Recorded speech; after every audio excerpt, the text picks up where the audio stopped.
All right, hello and welcome to another exciting edition of Beyond the Ring podcast. I am your host, Andrew, and I'm being joined as always by Jason. What is up, guys? Hope everybody's having a good week like usual. Hoping everybody's having a good week. Gotta be honest, I'm hopefully going to be good for for this whole recording. I'm gonna be honest with everybody. I'm not feeling too good this week, so there may be a couple of times where I gotta stop here for a second in the middle of talking so I can clear my throat or such. So just a fair warning. Alrighty. So it has been some very, well, I don't know if exciting is the right word, but it's been a very interesting week in professional wrestling, or I should say an interesting 48 hours, as we had the Royal Rumble, and then we had Monday Night Raw right after the Royal Rumble, and it seems like a lot of the times WWE seems to be jumping for these TV, I mean, you always want the TV ratings, but it almost feels like WWE wants extra TV ratings on these shows after pay-per-views. So, it always feels like they try to make the Raws after pay-per-views to be pretty big. We could start talking about the Royal Rumble here. And I guess the first thing, something that's, really great was that match between Bray Wyatt and Daniel Bryan. Yeah, once again you see Daniel Bryan steal the show with whoever he's versing, really. The WWE Universe gets behind him, and that they had a huge reason to be behind that match, because that match was honestly the best one of the night. It stole the show. Even through the match, you heard the fans saying, like, this is awesome. Like, everybody was into it. It was just an all-around great match. Absolutely, I agree. It was an all-around great match. It was the opening match to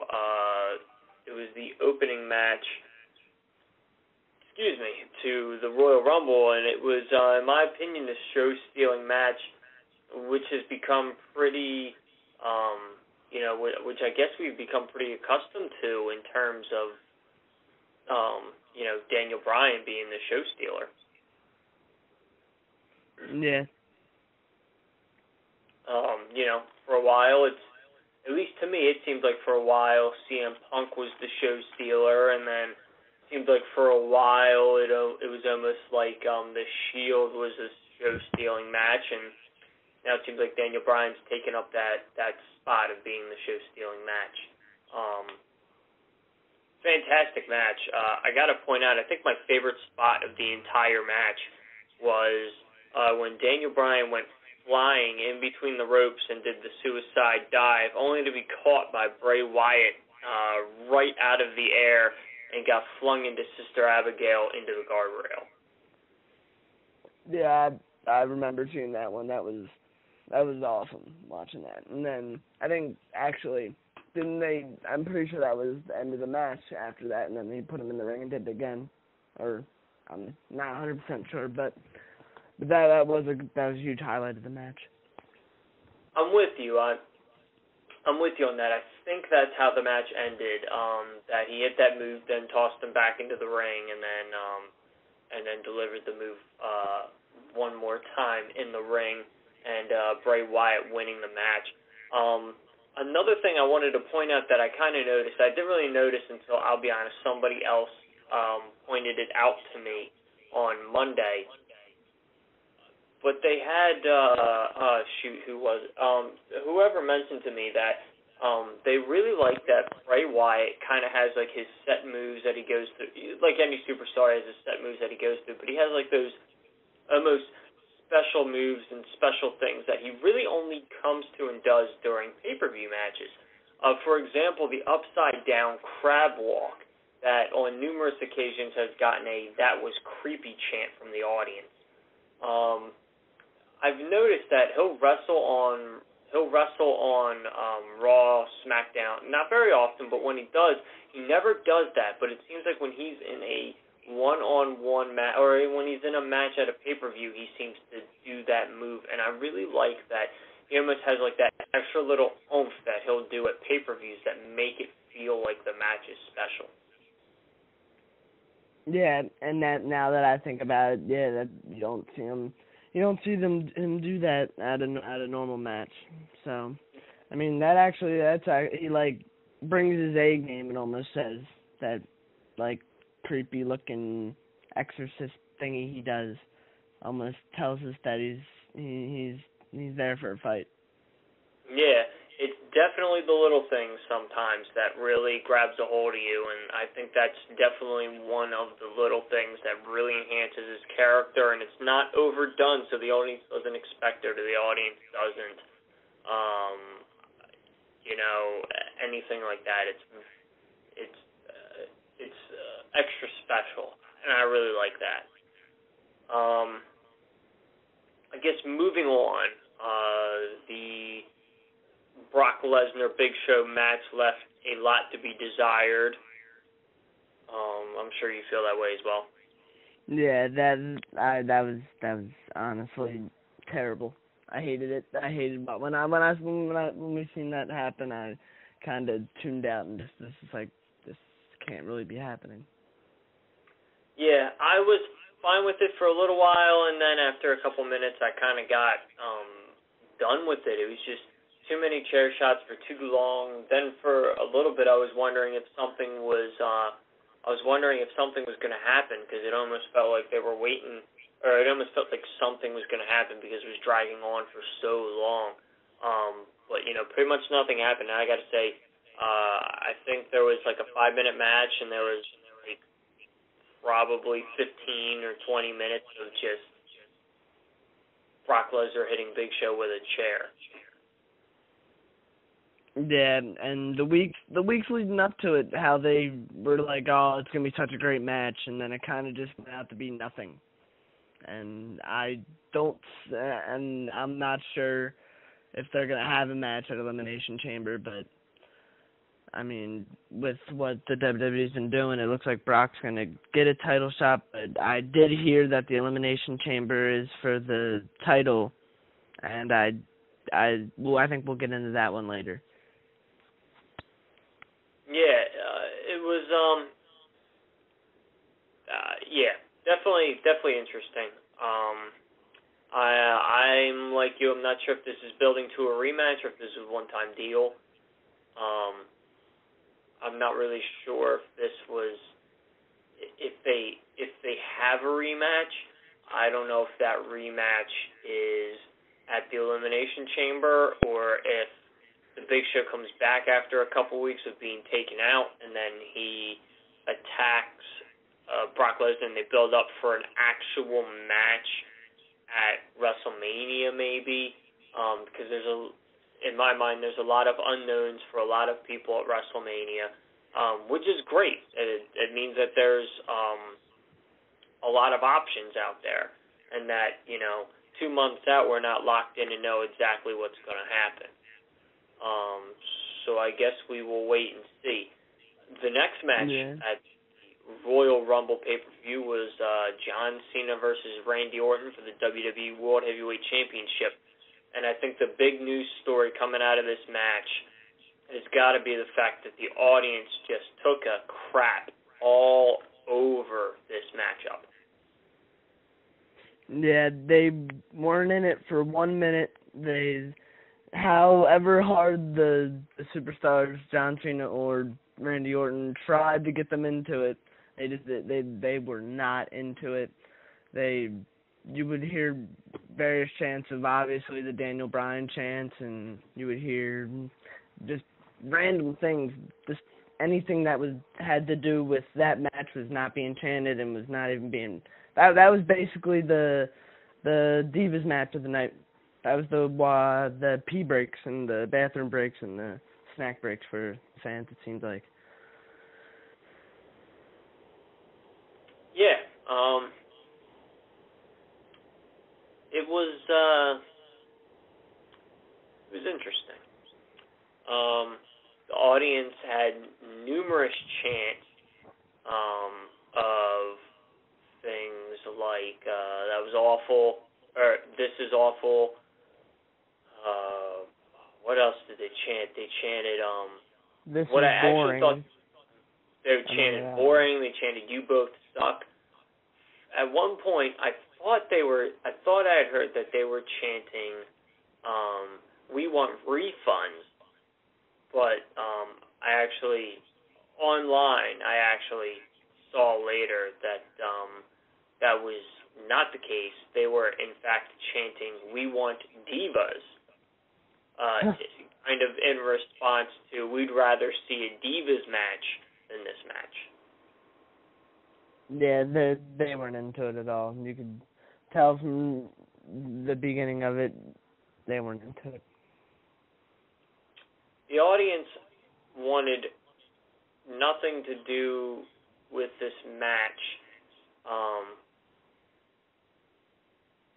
The audience wanted nothing to do with this match because they've just been, being force-fed certain things for so long that it felt like they were just kind of done with it. And it was interesting to see that they kind of took it up and ended up doing it, because I feel like Pittsburgh's not really necessarily known for being a rowdy crowd, and they definitely got rowdy during this match. I think the only thing that really lit them up was when the Wyatt family came out at the end and attacked John Cena. Yeah, that was their only point that they actually got into the match, it seems, because they weren't into it at all. Correct. They were not into it at all. And there were things like there was that, there was the chair shot. There were some things that could have been taken down a few minutes that would have allowed a Divas match to occur. I actually wish that we could have seen a Divas match. AJ Lee defending the Divas Championship against, I think it's Naomi is the one who keeps beating her out of the Funkadactyls. And I really felt like we were going to see, that Divas match, even if it would be an unannounced match. I'm kind of surprised that we only got 3 matches that were non-Royal Rumble matches. I know you usually get less matches because the Royal Rumble is going to take up a little bit more than an hour of the show. I felt like 3 was not a lot. That's beside the point, though. Yeah, honestly, I would have liked to seen a Divas match. It would have been more entertaining than Cena and Orton. Yeah. Oh well. So that continues on to show the Royal Rumble match.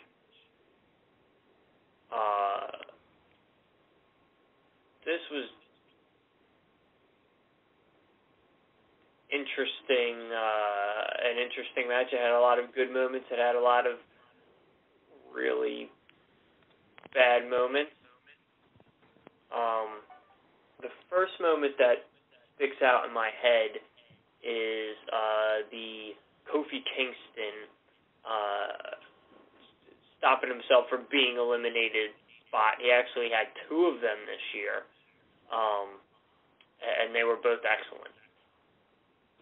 Yeah, when he made that leap, before he even made the leap, when he was on the guardrail, I was honestly scared for him that he wasn't going to make it, and when he finally did make the jump, he made it by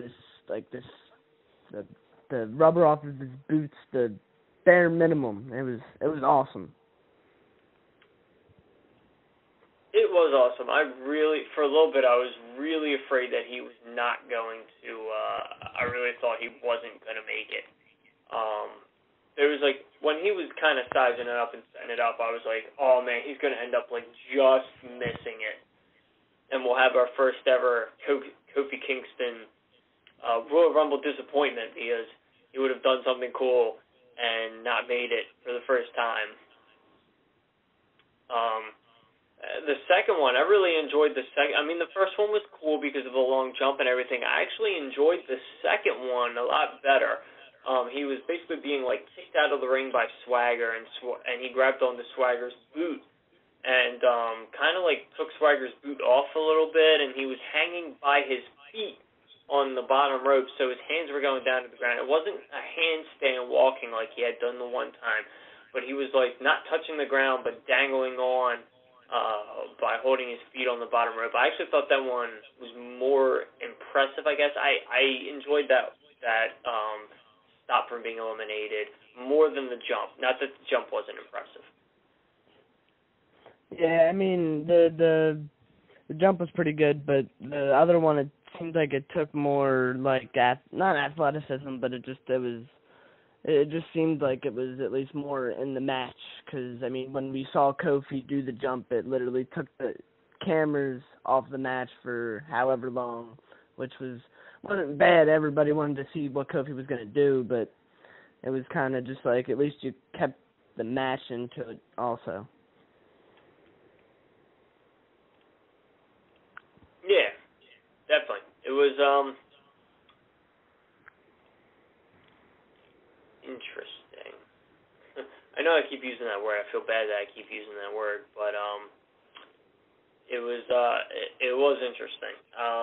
Another moment that stuck out, I think the first Royal Rumble disappointment that I had was the Legends return of Kevin Nash. Yeah, I think they could have picked somebody better because he had just came back a few years ago as Diesel, but they could have picked somebody better, and they could have the way he left too. It kind of was kind of screwy. I mean, it wasn't his fault. It looked like he even tried to catch himself, but he got eliminated by, I think it was by Roman. I'm not 100% sure on that. I believe Roman.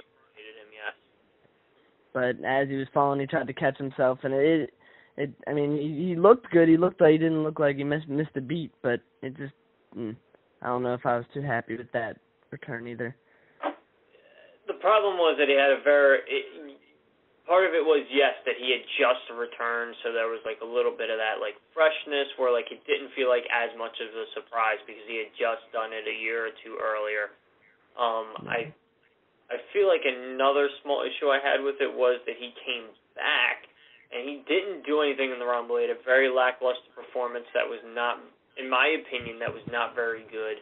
And then even his elimination was not very good. I just was, overall underwhelmed by his performance. And I didn't like it. I was underwhelmed by his performance. Yeah, I would have liked to see somebody new and different. They could have put somebody else in that spot. And another one that disappointed me was JBL. Good old JBL came out, got up into the ring, told Michael Cole to grab his jacket, take his jacket, and Roman Reigns, I believe, was who eliminated him. Roman Reigns proceeded to push him over the ropes. He fell out to the floor and was eliminated within probably about 30 seconds of getting into the match. Yeah, that was my top biggest waste of the spot, just because he did nothing. We didn't see anything from him. It was kind of just wow. Like, wow. What's the point? You could have used this on somebody better. Like, the whole crowd wanted Daniel Bryan, but JBL was used for that, 25th or 20-something, but it was just a terrible, terrible pick. Yep, right there with you.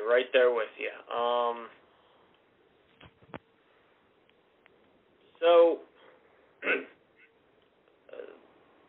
another one that I was very underwhelmed with was Batista, with making such a big deal about him coming back, it felt like he came back, got into the Royal Rumble, and was winded within maybe a minute. And that was a little weird to me. I definitely felt like it was an underwhelming performance by good old Batista, who went on to be the winner of the Royal Rumble. Yeah, it seemed like the first two entrants after him, he was tired. He didn't even not want to be there, but it just looked like he was out of it. And it's kind of sad if he's going to be the next world heavyweight WWE champion or whatever it is. But if he's going to be the next champion, if he can't last that long in a match, how is he going to perform in a WrestleMania match? It's almost like it's worrying me that it's going to be a good main event. Yeah, and I agree. And right now, I believe that if they went and they did do that, then I don't know. I mean, I feel like that's the direction they're going. That's what they're going to do. Maybe they're going to call an audible after what happened, but I feel like if they do Randy Orton versus Batista and it's the final match on the card at WrestleMania, I have a feeling that WrestleMania, maybe they won't do it because there maybe won't be I have a strong feeling it's going to be a rambunctious crowd, and if they get Batista versus Randy Orton as their main event, that match is going to get crapped on just like Cena Orton, and it's going to just be a parade of boos, chant, Daniel Bryan chants and stuff like that. Yeah, and I think it just might happen because in the Rumble match, just as the championship match was, the whole second half of it was all where's Daniel Bryan? I think they just need to give Daniel that shot. It's just plain and simple. They need to give him that shot just because the fans are not going to get over it until he gets what he deserves. Yeah, and it was interesting that the fans were, there was only one entrant left. It was the number 30, and I think there was a bunch of fans that really thought that maybe Daniel Bryan was going to be that number 30, so they started the yes chants, and that brought everybody in the audience into it, and everybody was doing the yes chants, thinking that Daniel Bryan was going to be number 30. Even if he lost, he had to at least be in the Rumble. And, nope. And I know we were sitting there watching with a few of our friends, and we all kind of looked at each other like, that audience is going to be, we were saying the audience was going to end up being pissed because we knew that Rey Mysterio was the number 30 just by power of deduction because we knew Rey Mysterio hadn't come out yet. And, yeah. Yeah, it was what, since 26 we knew he wasn't going to come? Yeah. Something like that. Yeah, Rey Mysterio got cheered when he got eliminated. Yeah. I think that was the first time I've ever heard Rey Mysterio not get cheered at all. He got booed the whole time in there.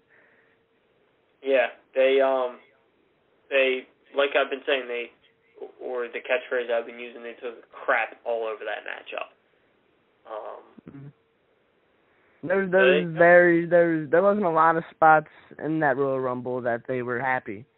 Yeah. Well, here we go. We got our we'll have to see who wins the Elimination Chamber match, but right now our main event for WrestleMania, Randy Orton versus Dave Batista, who came back and won the Royal Rumble. A lot of things still got to come into play for WrestleMania. For example, who's going to win the Elimination Chamber to determine the WWE World Heavyweight Champion, because it is possible that Randy Orton does not walk out of the chamber as the champion. I don't think it's very likely. I feel like Randy Orton is going to walk out the champion, but it is possible that he doesn't. Some other factors are going to come into play. I have the feeling that there's going to be some type of authority storyline where Triple H will be going against somebody. Not sure if that's going to be Daniel Bryan or CM Punk. We're going to get into that here in a minute. Sting, TNA did a storyline with Sting where he where his contract was not renewed, so I don't know if that is storyline purposes, and Sting will be back very shortly, or if that was straight up a them playing off of real life like they did, like WWE did with CM Punk in his contract, and in which case we could see the possibility of The Undertaker versus Sting this year. Other things floating around, I think it's pretty evident after the attack that we're going to get Bray Wyatt versus John Cena at WrestleMania. I heard maybe Hulk Hogan may be involved somewhere in that, maybe in his corner while the Wyatt family's in Bray's corner. Who is Brock Lesnar going to face? If Sting doesn't come in, is Brock the one who gets the shot against Taker? Does Brock get into that and make it a triple threat match? A lot of unknowns for WrestleMania, which is a good thing, I think. Yeah, there's a lot of unknowns now because the honestly there's only one set in stone match now, in my opinion. Well, the obvious one is the Batista and Orton. But I think John Cena and Bray Wyatt, other than the Orton and Batista, is the only one that I can actually say that looks like it actually could happen. Now it's kind of just like a toss-up.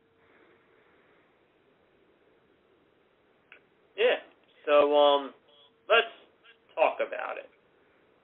Reports running rampant all over the internet today about CM Punk.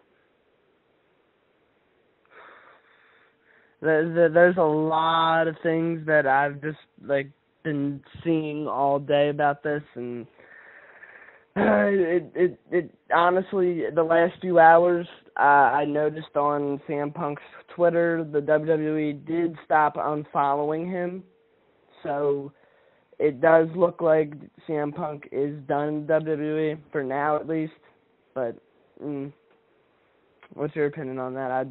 I don't know if I really have one yet. I need to see it to believe it, honestly.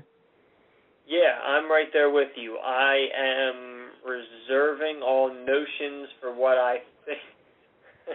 I almost sound like a dick when I'm saying this. I'm kind of reserving everything until I wait and see if Punk shows up on Raw in a couple of weeks. I think that if we go a good 2 or 3 weeks and WWE TV does not mention anything about CM Punk, I think then at that point it would be pretty obvious that this news story is legit and that he really did walk out on whatever happened, he walked out on the WWE.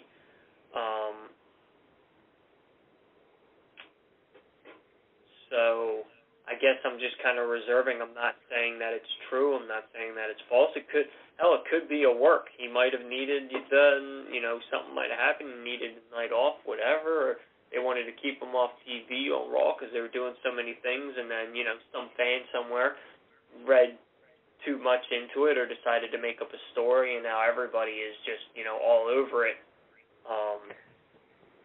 Yeah, I mean, I've heard the three things that I've heard is that one, he is burnt out and needs just off time, and he needs a vacation.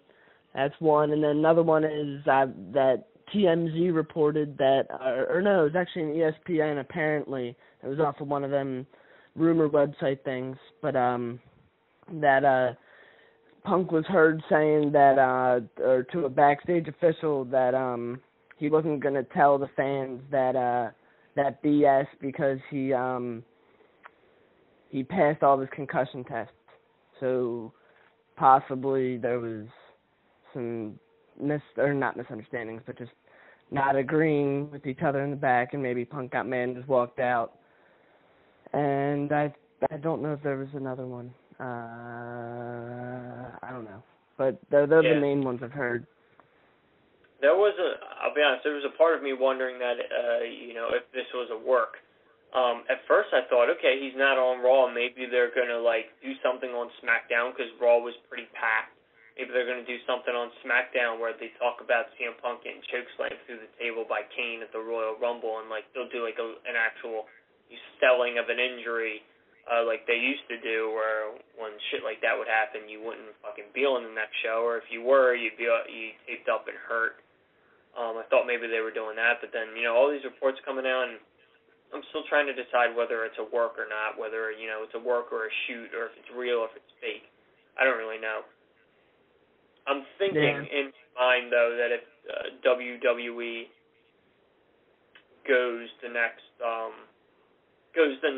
I would say if we make it to the Elimination Chamber and there's no mention of CM Punk on WWE TV, I'm going to assume that this is legit, because if it was some type of storyline or something, that they would at least make point to note it, like, either, whether saying no one has seen CM Punk since, or the authorities told CM Punk to go home, or this or that. Like, I'm sure if it's a storyline that it will be brought up sometime in the next 3 to 4 weeks leading into the Elimination Chamber.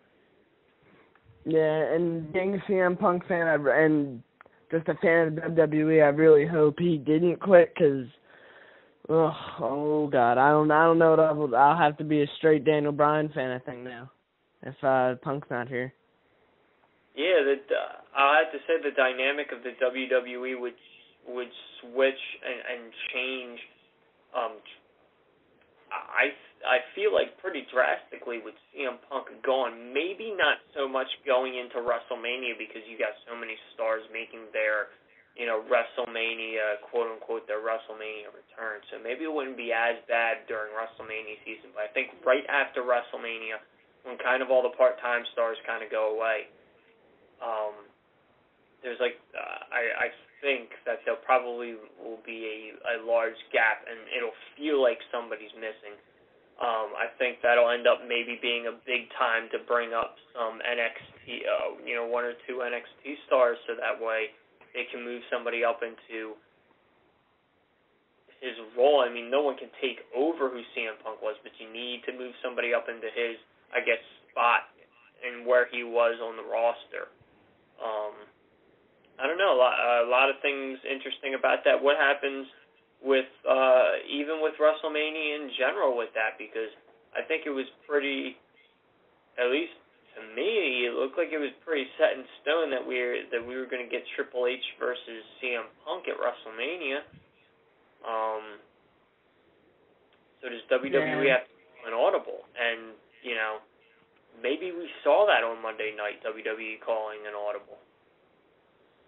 I don't know. I actually, the first rumor I did hear was that Punk left was, the reason why he left was because Bryan took his spot at WrestleMania against Triple H, and he was supposed to fight Kane at WrestleMania, but rumors are rumors, and you'll never know what's true and false, so, but I'm right on there with you. I think somebody that could get a push could be Dolph Ziggler. That could be a big push right from the get-go, because he came back at Royal Rumble. He could be somebody who gets a decent push, maybe not to the CM Punk level, but at least into the sort of main eventing, almost. Yeah, I would see Dolph Ziggler taking the spot of someone who moved up. For example, not saying this is what will happen. For example, if this were to happen, I think somebody like Sheamus would take CM Punk's spot, and then somebody like Dolph Ziggler would move into the kind of sort of spot that Sheamus was at. At that mid-card level. I don't see them moving Dolph Ziggler into that main event level where CM Punk was. But anyway, that's a very interesting thing to throw out there, because I was looking at it as we were going to get Kane versus Punk at Chamber, and then Punk would go on to face Triple H. Maybe some moving parts got moved around, and that's why Daniel Bryan might be facing Triple H. Monday Night Raw started off with Daniel Bryan getting in Triple H's face and, saying that he would have to make him move or get out of the way, or no, he wanted a spot in the it was something like he wanted a spot in the Elimination Chamber, and he wasn't going to get out of Triple H's face until Triple H said yes. So I was wondering, I started thinking, well, after hearing about CM Punk, I wondered to myself if this was a move in WWE's part, calling an audible, and they're going to move Daniel Bryan into CM Punk's spot, facing Triple H at WrestleMania.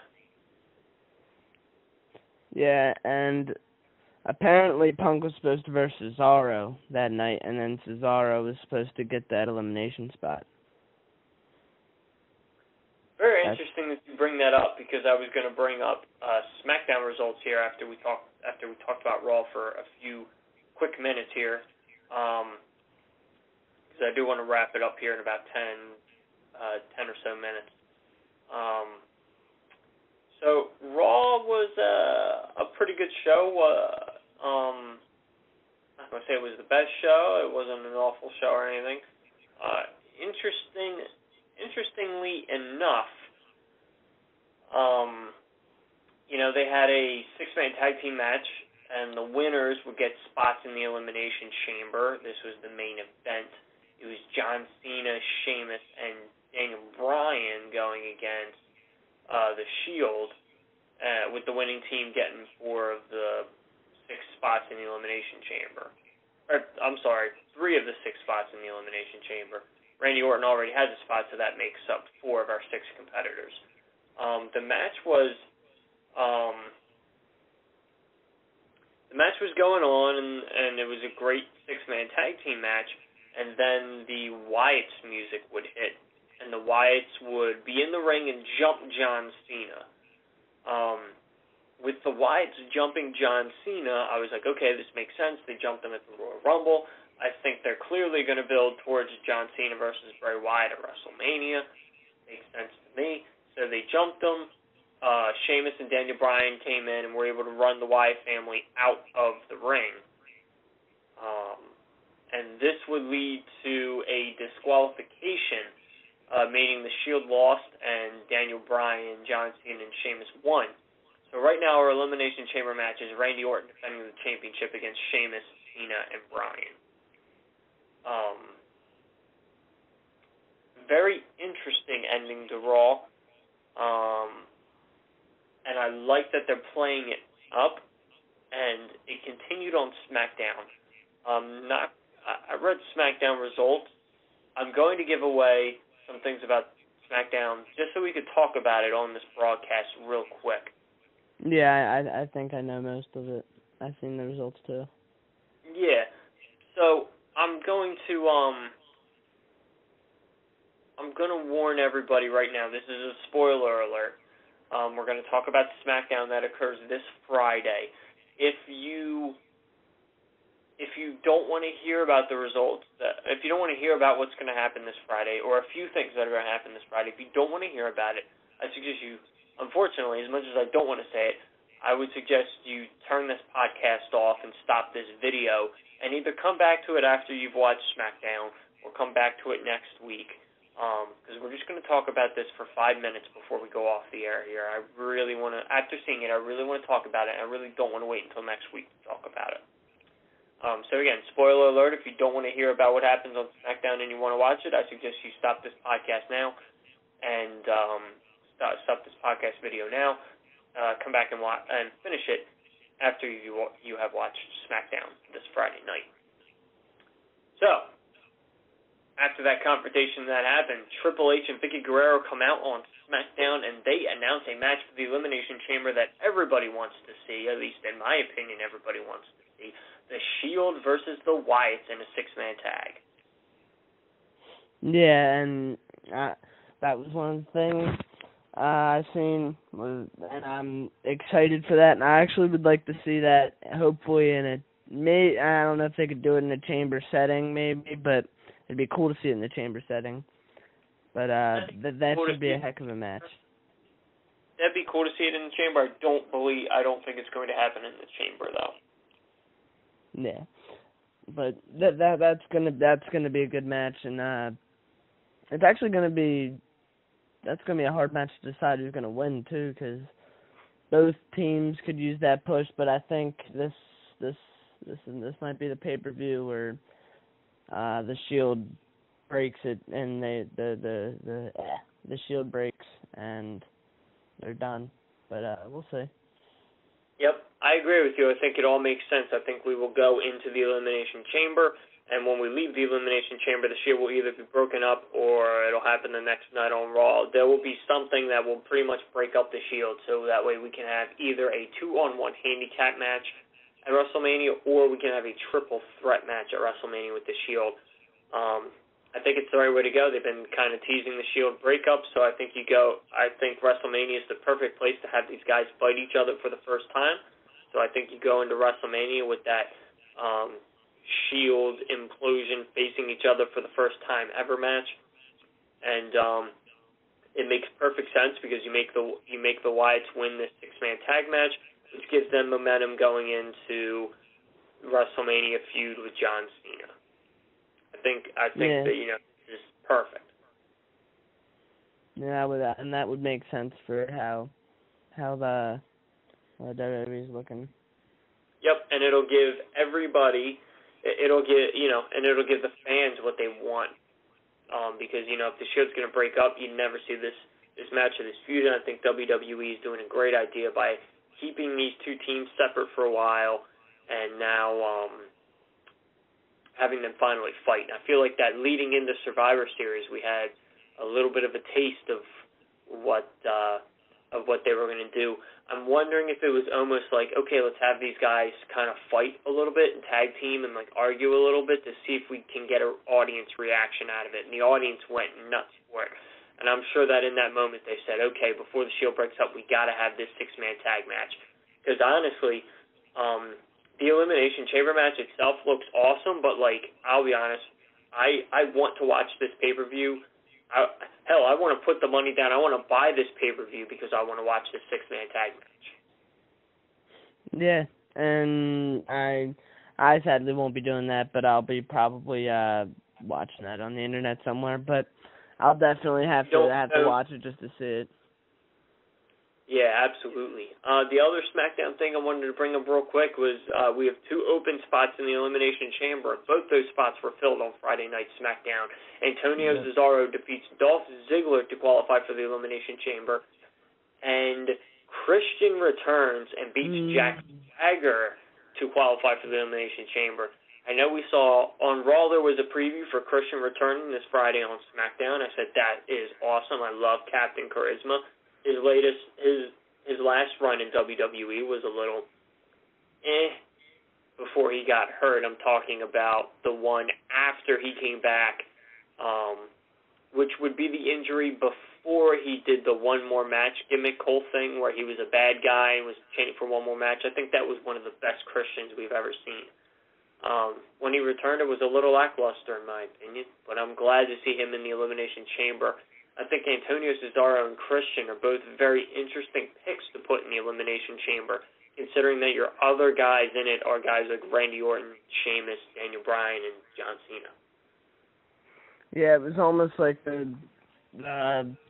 it's almost like you're putting honestly, it's like 2 mid-carders versus putting in to a main event spot. Which I honestly think is awesome because I love Christian, and I think Cesaro is definitely main event worthy if they give him maybe I think him and Swagger are a good tag team. I think they should honestly be the tag team champions. But back to the Chamber, I think them 2 are good wrestlers, and it's gonna be cool to see them in there. I want to put out there, I think it's an interesting.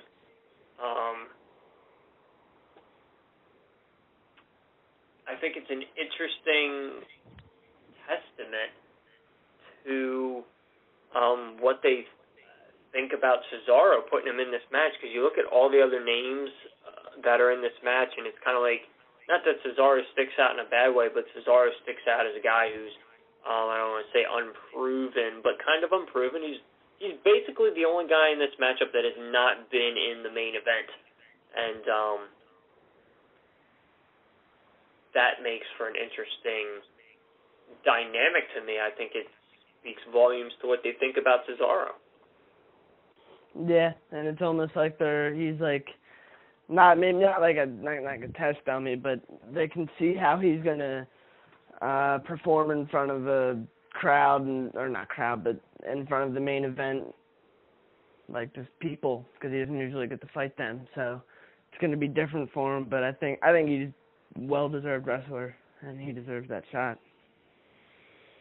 I agree, an absolutely well-deserved, a well-deserved push, a well-deserved move, and with the, you got to wonder if maybe this is a test, and, if he does well after WrestleMania, possibly moving him out of the Real Americans and getting him into maybe not a world title picture necessarily, but back into a strong singles run. You got to believe if he performs well at the Elimination Chamber, continues to perform well, that there might be a big singles run coming for him after WrestleMania. Yeah, and one more thing I wanted to talk about from that SmackDown. I mean, this is definitely one of the lower card things that probably nobody cares about, but the primetime players break up. So that's kind of different. It's I just read on the results that Titus does something to Darren. So, I mean, that's something I actually want to just tune in to just see what the heck happened. But that's going to be interesting to see them be on their mid-carding single runs. Maybe Titus gets a mid-card title shot. Yeah, definitely.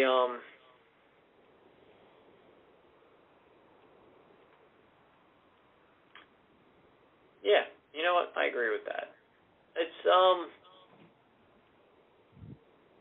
to be an interesting time in WWE over the next couple of months. That's always how it is leading into WrestleMania. I think we've gotten a little bit of an extra, oomph in terms of unpredictability and not really sure what's going to happen in terms of with this whole what could be a CM Punk walkout.